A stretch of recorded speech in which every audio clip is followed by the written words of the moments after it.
এখানে দেখুন Russell viper এবং ব্ল্যাক কিং কোবরা মুখোমুখি হয়েছে এবং দেখুন তাদের যুদ্ধ।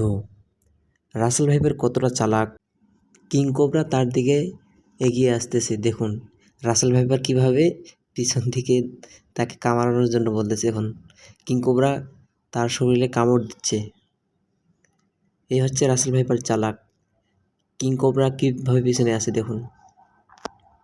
আর রাসেল ভাইপার অনেক চালাক, সে প্রচুর চালাক। এই দেখুন শেষ পর্যন্ত ব্ল্যাক কিং কোবরা আর পারতেছে না তার সাথে।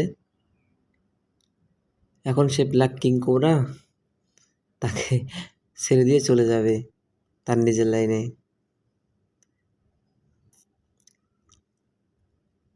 অবশ্যই ভিডিওটি ভালো লাগলে লাইক, কমেন্ট, সাবস্ক্রাইব করে আমার পাশে থাকবেন এবং নতুন নতুন ভিডিও পাওয়ার জন্য নোটিফিকেশনটি অন করে রাখবেন। ধন্যবাদ সবাইকে, ভালো থাকবেন।